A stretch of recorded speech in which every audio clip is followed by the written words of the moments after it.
Dari timur hingga barat kita bersatu, semangat membara melangkah maju, mimpi besar takkan pernah layu demi satu. Seperti kita tahu kalau Elkan Bagot sampai mangkir dari panggilan Coach Shin saat babak playoff Olimpiade Paris kemarin.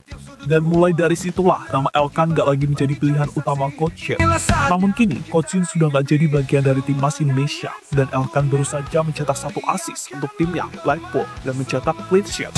Melihat hal itulah membuat Patrick Kluivert kembali mempertimbangkan Elkan untuk masuk ke dalam skuad Garuda Merah Putih lagi. Selain Elkan, PSSI juga masih mengupayakan untuk menambah gelandang serta lini serang untuk bisa amankan 1 tiket ke Piala Dunia 2026.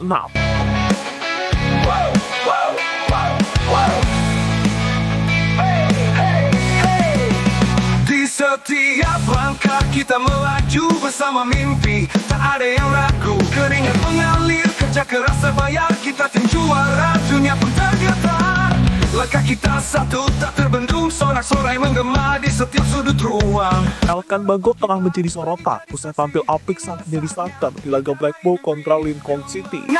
Dalam laga lanjutan League On atau level ketiga kompetisi sepak bola Inggris tersebut, Elkan Bagot dipercaya tampil selama 90 menit. Bek berusia 22 tahun tersebut tampil sangat solid di lini pertahanan Blackpool berduet dengan Oliver Case. Elkan Bagot sendiri mulai sering diturunkan pelatihnya Steve Bruce di Blackpool. Duel di markas Lincoln menandai caps ke-7 Bagot bersama Blackpool pada musim ini. Dia mencatatkan 515 menit bermain. Kemenangan itu membawa Blackpool di posisi ke-13. Skuad berjuluk The Tangerines itu mengumpulkan 37 poin sampai dengan pekan ke-27. Poin itu hasil dari 9 kemenangan, 10 imbang, dan 8 kekalahan. Total Blackpool sudah mencatatkan 39 gol dan kemasukan 38 gol. Pelatih Blackpool Steve Bruce senang dengan sikap timnya setelah aksi Elkan Bagot dan rekan-rekannya meraih kemenangan panjang berturut-turut di markas Lincoln City. Sebelumnya Blackpool menghajar tuan rumah Exeter City 3-1. Steve Bruce mengaku akhirnya lega timnya bisa mencetak gol dari skema pemanfaatan peluang di depan gawang lawan. Hal positif lainnya adalah dengan sikap yang ditunjukkan duel Elkan Bagot dan Oliver Casey di jantung pertahanan Blackpool yang diakui Steve Bruce sangat solid. Saya senang dengan sikap para pemain. Saya pikir secara defensif bek tengah sangat hebat dalam pekerjaan mereka. Ini menjadi sebuah jaminan bahwa tim tidak akan terkalahkan dengan clean sheet. Sang pelatih kawakan yang pernah membesut Sunderland, Aston Villa hingga Newcastle itu. Kita tercipta, kemenangan sempurna, kita legenda.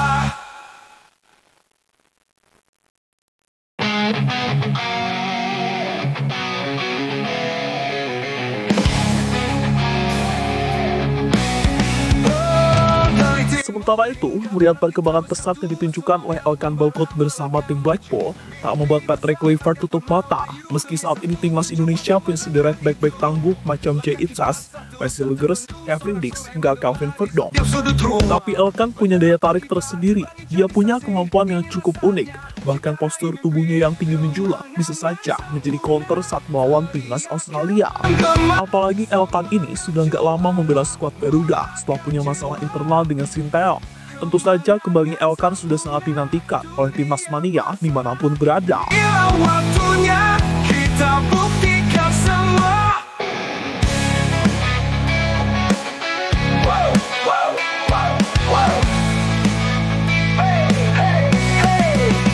Di setiap langkah kita melaju bersama mimpi, tak ada yang ragu, keringat mengalir, kerja keras terbayar, kita tim juara, dunia pun tergetar.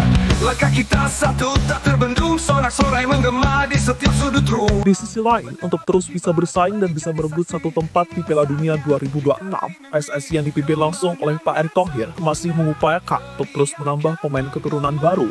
Menariknya, jika di era Sinteyong terus menambah pemain-pemain keturunan yang berposisi sebagai back, di era Patrick Kluivert justru difokuskan untuk menambah kekuatan di lini tengah atau gelandang dan striker. Karena lini belakang timnas dirasa cukup baik untuk saat ini. Karena kalau boleh jujur nih, kalau kebutuhan sosok gelandang dan striker memang menjadi problem tersendiri. Sebab semua tahu, meski nantinya sudah ada nama Jero di sektor gelandang, tapi secara kedalaman itu belum cukup, terutama dari sisi kualitas. Nathan Choon dan Ivan Yener dirasa masih terlalu muda untuk mengemban tugas seberat itu. Apalagi Nathan yang di klub benar-benar jadi camat, yang mana secara tak langsung membuat permainannya menurun. Lalu Ricky Kambuaya, sebenarnya kakak Ricky ini bagus ya, tapi ya maaf-maaf, berlevel Asia hingga dunia yang masih kurang. Nah, mengutip dari pembicaraan Yusa Nugraha dan Arya Sinulinga dalam podcast baru-baru ini, ada satu nama lagi untuk pos gelandang yang bisa benar-benar berguna untuk timnas depannya. Dia adalah Delano van der Heyden, playmaker yang kini main di Feyenoord U21. Dari statistik yang ada, Delano sudah mencatat 28 kali penampilan di tim U21 Feyenoord. Dan dari 28 caps itu, ia mampu mencetak 5 gol dan 6 assist. Sebelumnya di level U18, ia bahkan mampu mengemas 18 gol dan 12 assist dari 31 penampilan. Yang mana artinya, Delano akan menjadi saingan bagi Marcelino Ferdinand, yang kita tahu sama-sama berposisi sebagai gelandang serang.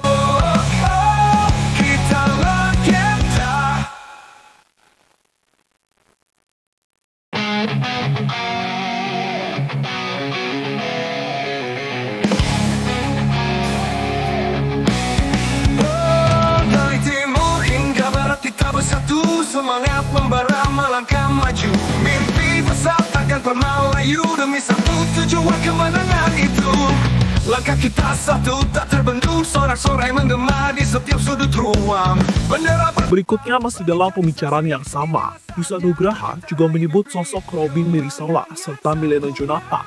Jelas kedua penyerang itu bukanlah nama yang asing bagi fans timnas Indonesia. Miliano dengan kemampuan kaki kiri yang dimiliki tentu akan menjadi tambahan kekuatan yang sangat oke jika ia bergabung ke timnas Indonesia, apalagi jika ia mampu perform di aksi Utrecht. Maka sudah pasti pemain ini peminatnya akan banyak. Untuk itu PSSI harus gercep nih, yakinin si Miliano agar mau membela Indonesia. Pun begitu dengan Robin Mirisola, striker ini juga harus segera dikontak, minimal tahu dulu kejelasan datanya. Lagi pula anaknya juga terbuka kok membela Indonesia. Nunggu apa lagi ya kan? Kalau semua bisa bergabung lebih cepat akan lebih baik. Toh peluang kita menuju ke Piala Dunia masih terbuka lebar. Kok eman-eman ya rasanya kalau nggak di all in sekalian. Apalagi kita mumpung punya ketua PSSI yang keren macam Pak Erick Thohir yang bisa melobi pemain-pemain bintang sekalipun. Semangat juara membakar jiwa, kemenangan sempurna, dunia bersorak. Inilah waktunya kita buktikan semua. Hey,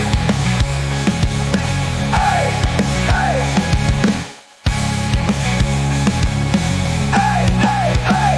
Di setiap langkah kita melaju, bersama mimpi tak ada yang ragu. Sementara itu, jika semua pemain yang diincar bisa bergabung sesuai rencana, maka akan semakin memudahkan Coach Patrick untuk meramu strategi untuk timnas Indonesia. Dan kehadiran Patrick Kluivert sendiri bukan tanpa apa-apa. Maksud Mimin gini, Patrick ini juga bisa memberikan warna baru, salah satunya soal strategi timnas dan filosofi yang digunakan timnas nantinya. Apalagi dibantu oleh asistennya, yakni Alex Pastoor, yang punya banyak pengalaman menangani tim-tim besar di Belanda. Bicara soal strategi, ada 3 opsi strategi yang bisa digunakan untuk timnas. Pertama, timnas bisa menggunakan 4-2-3-1. Formasi ini merupakan formasi yang sering digunakan oleh Patrick Kluivert, di mana dengan 4-2-3-1, tim akan mengedepankan keseimbangan antara serangan dan pertahanan. Jika dirasa strategi itu tidak tepat, timnas bisa menggunakan strategi 4-3-1-2. Formasi itu merupakan formasi yang sering dipakai Alex Pastoor, di mana formasi tersebut membawa pendekatan kreatif dan memberikan fleksibilitas taktik. Ketiga, timnas juga bisa menggunakan formasi total football 4-3-3, di mana Alex Pastoor juga cukup lihai dalam menggunakan formasi ini saat cukup sering ia gunakan dalam track record kepelatihan. Artinya, kehadiran pelatih baru akan membuat warna strategi timnas lebih berwarna, dan tentu saja ini akan memberikan kejutan. Apalagi dengan tambahan pemain naturalisasi seperti Jairo Ridowat dan Ole Romeni, timnas akan semakin banyak memiliki opsi permainan. Dan peluang timnas untuk amankan peringkat 2 atau 1 tiket langsung semakin terbuka lebar. Langit jadi saksi, inilah saatnya kita raih mimpi. Kemenangan sempurna, teriakan menggema, semangat juara membakar jiwa. Kemenangan